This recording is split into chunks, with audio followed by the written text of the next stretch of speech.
Hey guys, it's Frosty here and welcome. So today we're going to be looking at the strategy game City of Gangsters. But before we get into that, don't forget to subscribe to the channel, see? Otherwise I'll be having you, see? And I'll be sending the boys over, see? Nah, only joking, ladies and gentlemen. Let's get into it. Young people of ambition seeking their fortune. Strike up lucrative new business deals. Enjoy our wholesome entertainment. Tap into our city's wide variety of merchandise. Triumph in the race for wealth and prosperity. Do you have what it takes to become our new captain of commerce? Leave your mark on the world. The city of opportunity is waiting for you. Right, let's get into the narrative. What is this game about? Well, start a crime syndicate from nothing and grow it into a well-oiled money machine. Build speakeasies and illegal distilleries. Manage production chains and resource distribution. Smuggle goods from out of town and bribe the police to look the other way. Grow a powerful crew and keep your rivals under your thumb. Eliminate competition and rule the city, but most importantly, keep the money flowing. The year is 1920, the start of the Prohibition in the USA. With congressional action, a huge segment of the national economy becomes illegal overnight. Bars and saloons are ordered to close, distilleries and breweries go quiet, distributors shut down, but a new era is dawning. A glided age of smugglers, black markets, illegal manufacture and organised crime. And this is where you come in. You're a new rival in the city at the dawn of the Prohibition, with ambitions of striking it big. Behind many of the city's facades, people are building makeshift distilleries, secret loading docks, nighttime speakeasies, and work your way into this network, and the world will be yours. But think beyond making a quick buck or two. You got to be thinking ahead.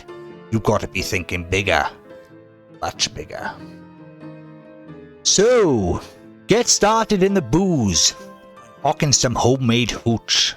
Start your own stills and find raw materials to supply them.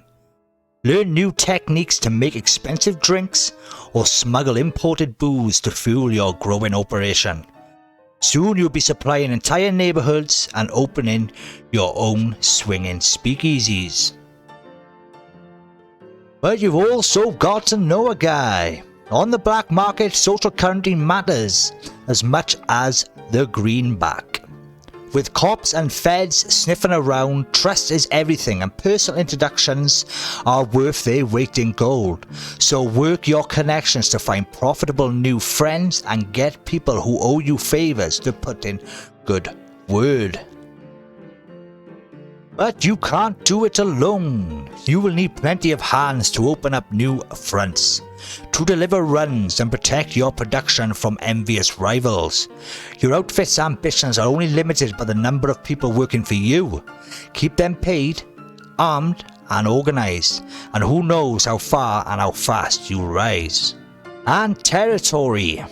As your outfit grows, convince locals that your goods and theirs will be looked after. Territory under your control will provide a safety net, an income base, and a wealth of opportunities for further growth and expansion.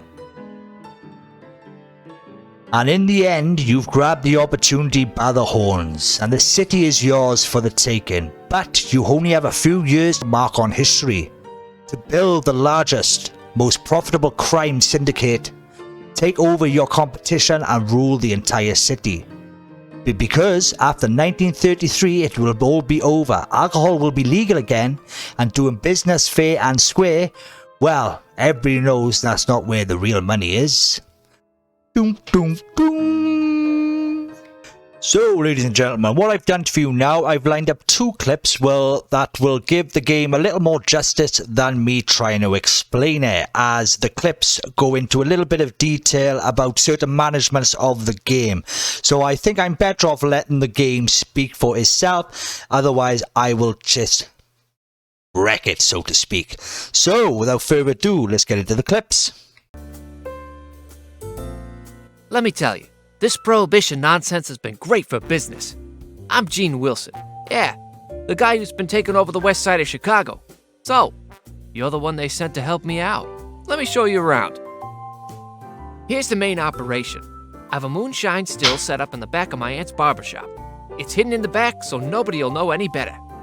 But we're running production 7 days a week and distributing it all over the west side now. We're making a killing. This stuff just sells itself.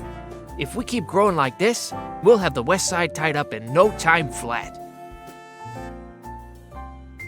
But there's trouble brewing. See the Bauman outfit over there? They're trying to get in our turf. They've been taking over territory right next to ours, cutting us off from the speakeasies that want to buy our booze. What do we do about this competition? It's a tough question. We don't have enough people to take them out, so we're gonna diversify instead. Take a look over here. Looks like there's a lot of demand for wine in our neighborhood. A backroom winery could be very profitable.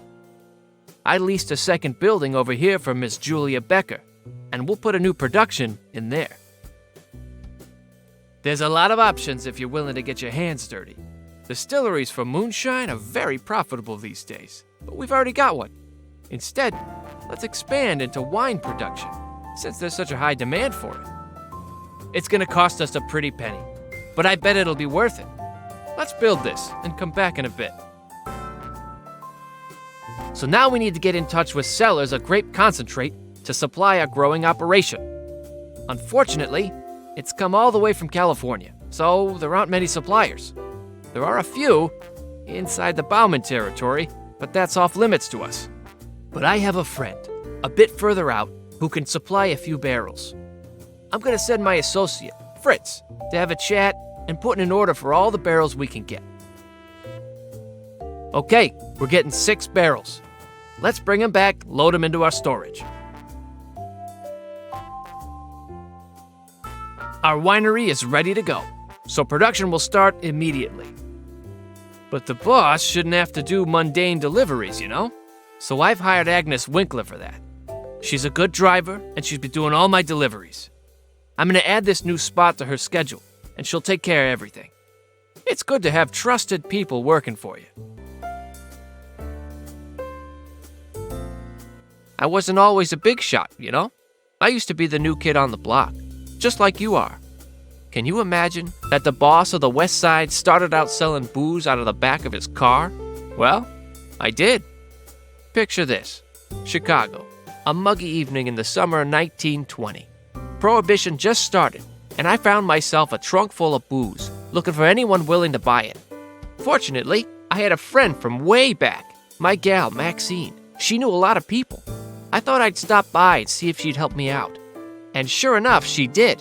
It turned out her nephew, Alexander, ran a cafe during the day, but distributed slightly more profitable drinks during the night. She said she'd call him, and that I'd be expected. When I got to Alexander's, I discovered I had exactly the kind of merchandise he was looking for. I sold him all the cider I had, and it got me thinking, maybe he trusts me enough to help me out a bit. What with Maxine's vouching for me and all. So I said, now that we're friends, would you know anyone else who would benefit from these deliveries? So he told me about his friend, Audrey. She ran a pool hall nearby. This sounded like a great place to dump more of my booze. So I said, she sounds like a useful contact. We could probably do business together, to everyone's benefit. Would you do me a favor and put in a good word for me? Your recommendation would count for a lot.